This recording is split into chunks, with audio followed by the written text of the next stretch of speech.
There was a time, not long ago, when the President of the United States sat down late at night, opened his keyboard, and posted 4 words he seemed convinced would force Canada to back down. All trade negotiations terminated. The message was written in capital letters. He called Canada's actions unacceptable and declared that the talks were finished, done, over. Within minutes, millions of people had seen it. Markets reacted. Canadian officials were woken up by urgent phone calls in the middle of the night. Journalists in Washington rushed to break the story, and television networks across the country lit up with coverage. With a single social media post, the president publicly cut Canada off. He removed Canada from the negotiating table, from the preferred partner category, from the group of countries Washington was supposedly willing to work with. Then, for the next 3 days, officials in Washington watched closely, expecting Ottawa to panic. But that panic never came. Ottawa was occupied with something else entirely. Because while that message was being posted, and while members of the administration were congratulating themselves on what they believed was a powerful pressure tactic, Canada had already been quietly, carefully, and legally removing the United States from something much more important than a list. Most reports treated these developments as separate events. They weren't. Over the next few minutes, I'll show you how one removal lasted only a single news cycle, while the other is still affecting hundreds of billions of dollars in contracts today. To understand what really happened, you first need to understand what the president believed he was accomplishing. For months, through summer and into fall, trade relations between Canada and the United States had been trapped in a frustrating cycle.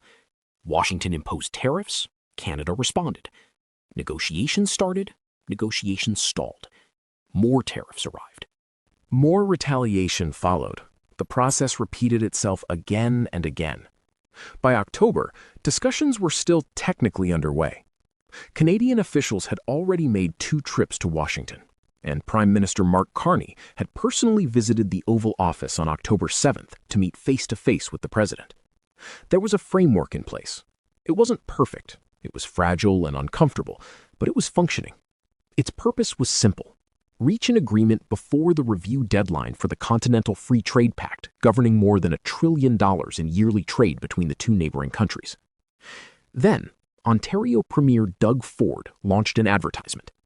The commercial lasted 1 minute and featured the voice of Ronald Reagan, a conservative icon and former American president who remains deeply respected among many Republicans. In the ad, Reagan warned that tariffs lead to trade wars, harm workers, shrink markets, and force businesses to close. The message was aimed directly at American viewers, especially those who still value Reagan's legacy. Ford spent 75 million Canadian dollars airing that advertisement across American media markets. It even appeared during the World Series, where tens of millions of Americans were watching. The president was furious. He accused the ad of being deceptive. He claimed Canada had acted improperly and argued that permission had never been granted by the Ronald Reagan Foundation. Soon after came the declaration. All trade negotiations with Canada were, in his words, terminated immediately. But think carefully about what that move really represented. It was political theater. People inside Washington understood that almost instantly. The same officials who had spent weeks quietly negotiating with Canadian counterparts did not suddenly disappear. The supply chain relationships that made Canada essential to American industry did not vanish overnight. Still, the political message was unmistakable. Canada was being warned. Cooperate. Stop airing advertisements that embarrass the president on American soil or face isolation. That was the public narrative. Yet the reality behind the scenes looked very different. Canada received the signal and chose not to respond with drama. There was no emergency press conference, no fiery social media exchange. The Prime Minister simply told reporters that Canada remained prepared to continue building on the progress already made whenever the United States was ready to resume discussions. And that was the end of it. No panic, no spectacle. Why was Ottawa so calm? Because Canada had something the president did not fully see coming. Its response wasn't another statement. It was policy. In fact, several policies. And to understand why those documents mattered far more than a late-night post, we need to examine exactly what they were designed to do. As the old saying goes, actions speak louder than words. In this case, that idea had been transformed into government policy. While attention remained fixed on headlines and political drama, Canada had already been laying the groundwork for something much bigger, and the timing turned out to matter far more than most people realized. On December 16th, while much of Washington was focused on holiday recesses and the next round of tariff discussions, the Canadian government released a document that most American analysts would not pay attention to for weeks. It was called the Policy on Prioritizing Canadian Suppliers and Canadian Content in Strategic Federal Procurement. Most people simply refer to it as the Buy Canadian policy.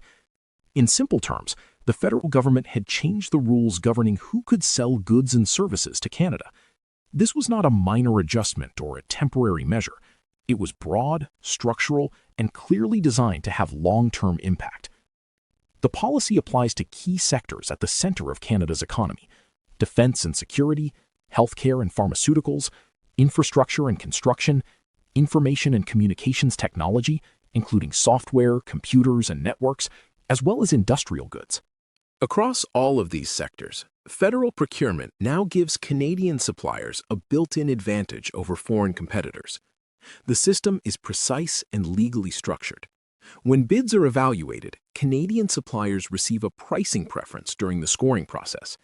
In practical terms, a Canadian company can submit a higher bid and still outperform a foreign competitor offering a lower price. The Canadian proposal is effectively treated as though it costs less than it actually does. Beyond pricing, every bid is also evaluated based on the amount of Canadian content it includes.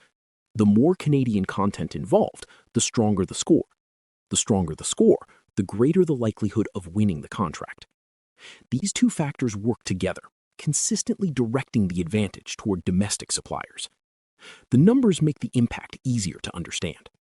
When the policy was introduced on December 16th, it applied only to strategic procurements worth $25 million or more. Those were the largest federal contracts. But by June 15, 2026, the threshold drops dramatically to just $5 million. Think about what that means. Every federal procurement worth more than $5 million across those strategic sectors will automatically operate under a system designed to favor Canadian suppliers. Another related policy strengthens that approach even further.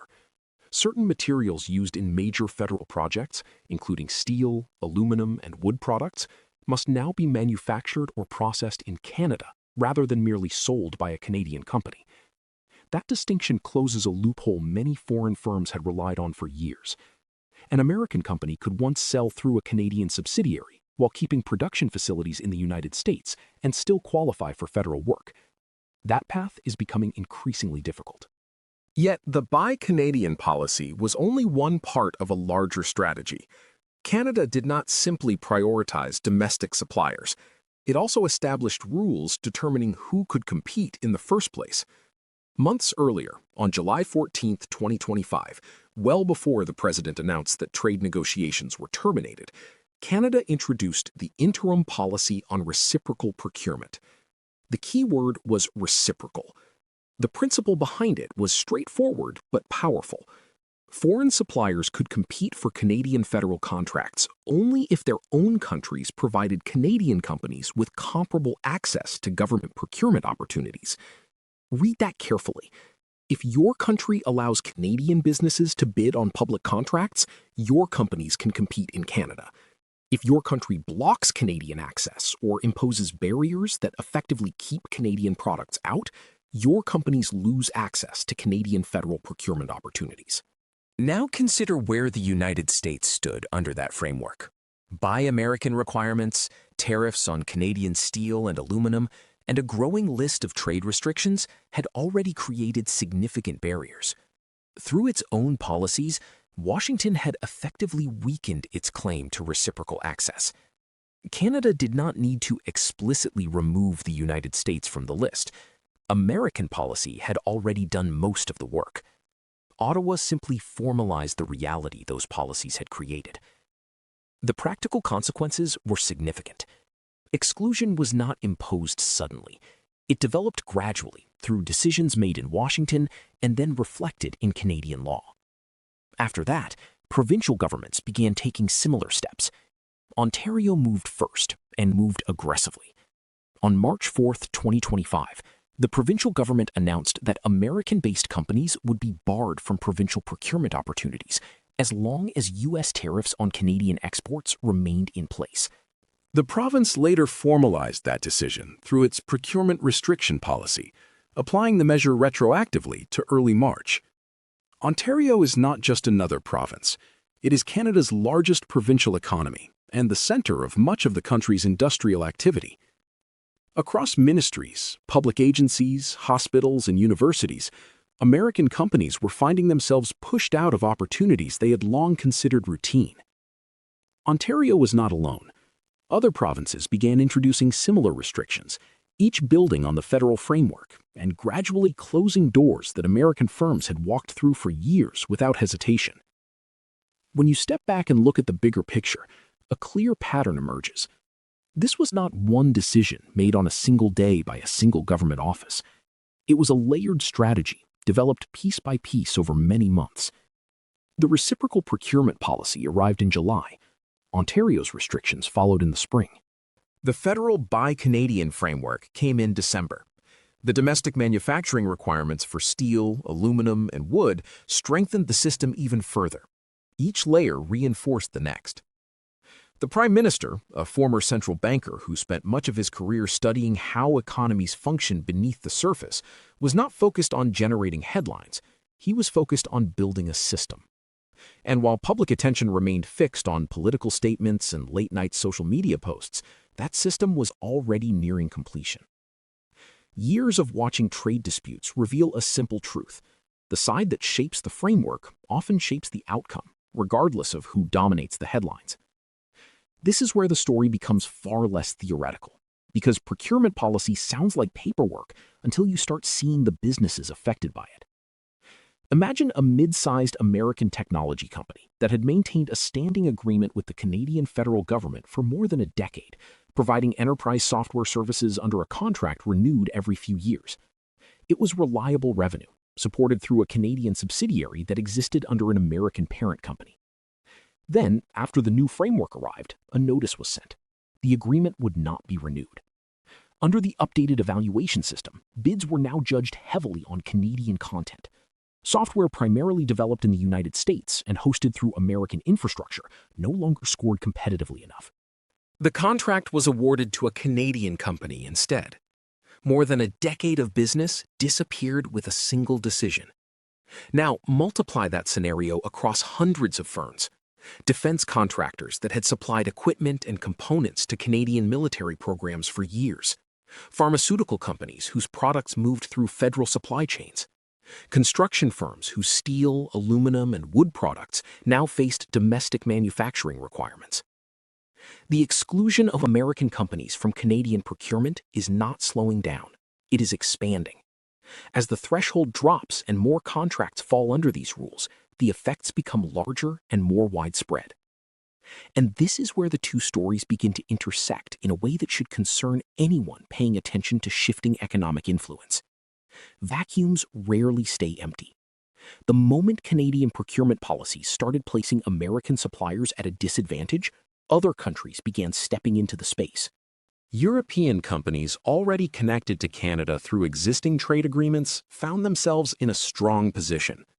Many were able to meet Canadian content requirements by partnering with Canadian firms through joint ventures and local operations.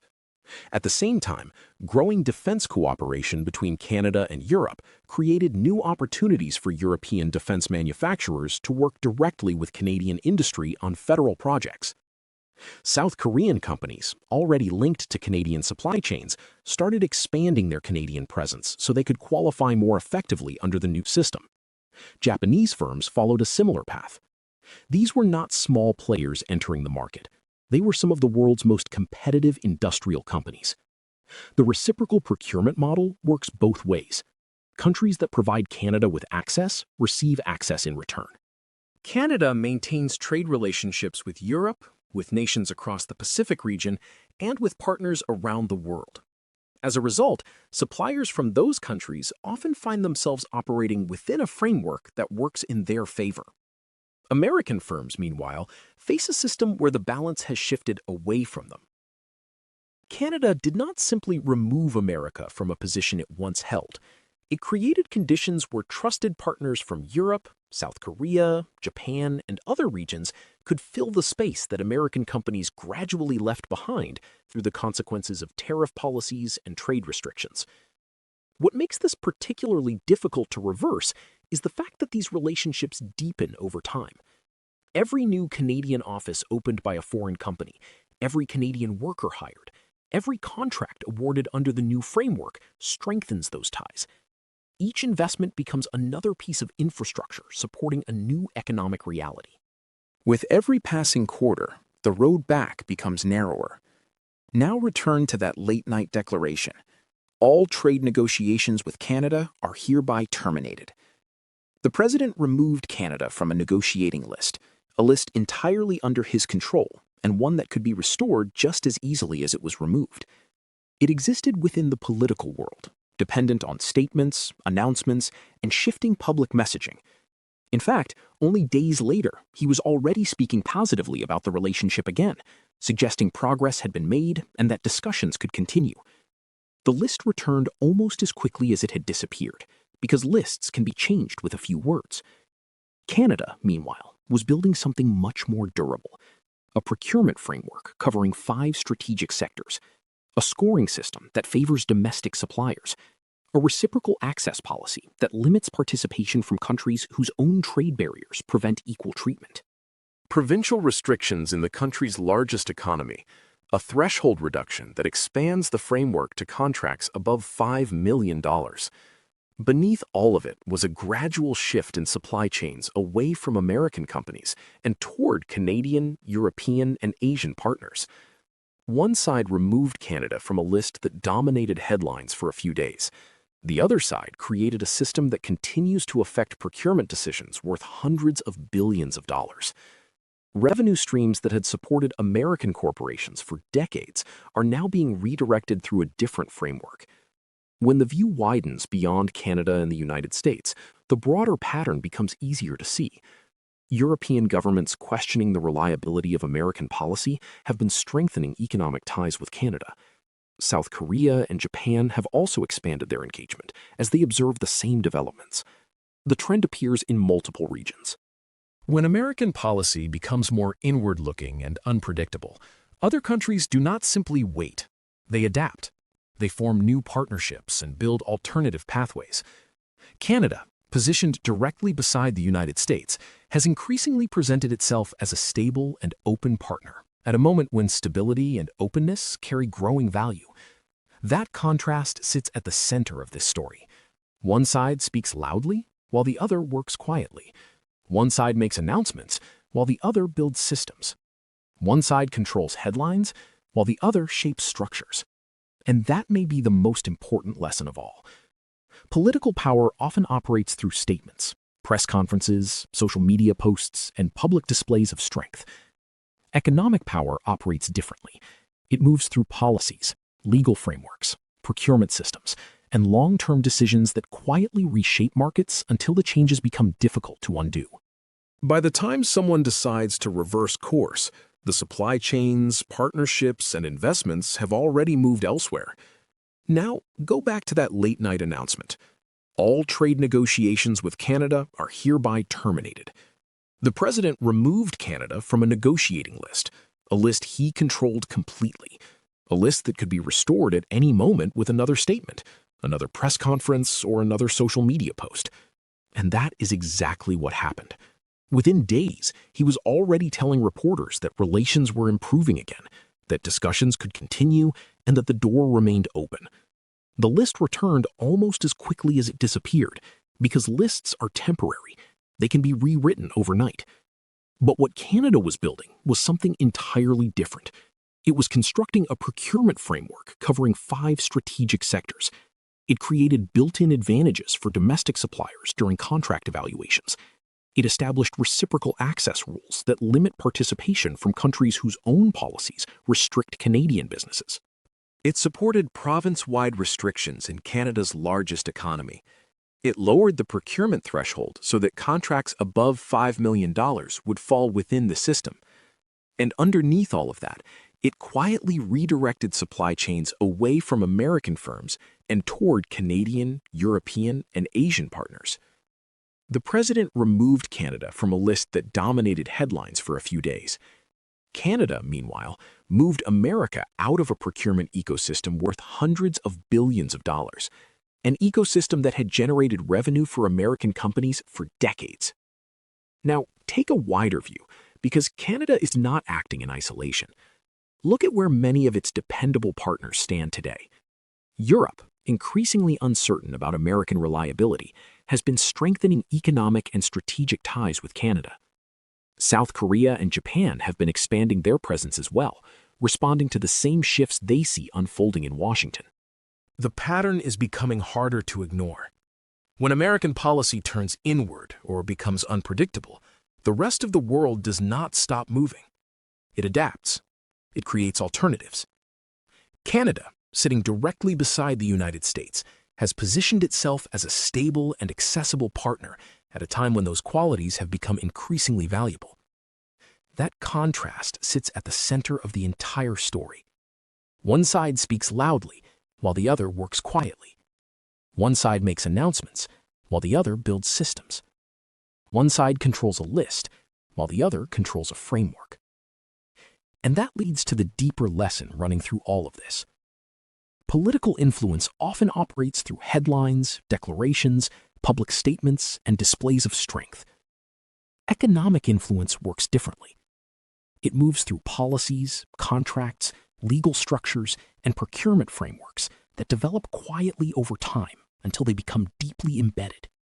By the time someone tries to reverse them, the underlying relationships have already shifted. Supply chains have been redirected. Investments have been made. New partnerships have taken root. You cannot undo years of economic realignment with a single message. You cannot instantly rebuild trust with European and Asian partners that have already opened offices in Canada, hired Canadian workers, and committed resources to Canadian operations simply by announcing that negotiations are back on. The standard has already changed. The president believed the leverage existed in the list. Canada understood that the real leverage was never in the list at all. It was in the contracts. It was in the policies. It was in the quiet, legal, and systematic removal of America from a structure that had been generating billions of dollars in business until Canada decided it no longer had to operate that way. To be fair, there are voices in Washington who argue that this situation can still be reversed. They point out that if tariffs are removed, procurement policies could soften and the broader relationship could improve. Ontario itself has indicated that some restrictions could be reconsidered if American tariffs disappear. That possibility is real, and any balanced assessment should acknowledge it. But while policies can be written relatively quickly, reversing them is often much harder once industries begin adapting around them. A company that has spent months or years building new partnerships does not immediately abandon those arrangements and return to previous suppliers. That is the difference between a post and a policy. What happens next remains the question neither government is fully answering in public. The Buy Canadian threshold falls to $5 million on June 15, 2026.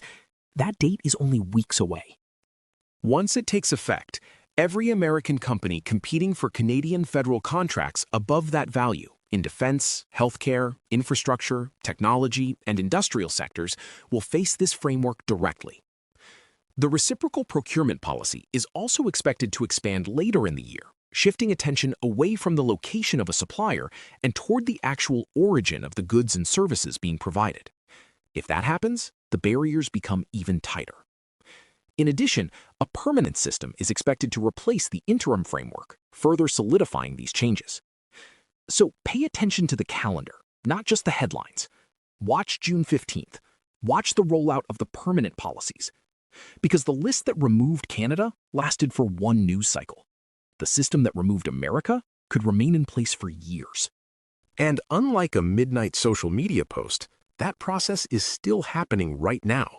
Contract by contract, evaluation by evaluation, and Canadian content score by Canadian content score. If this story has shown you something you have not heard elsewhere, share it. Leave your thoughts in the comments. I'd love to hear what you think. If you enjoyed this video and want more content like it, give it a like, and I'll see you in the next one.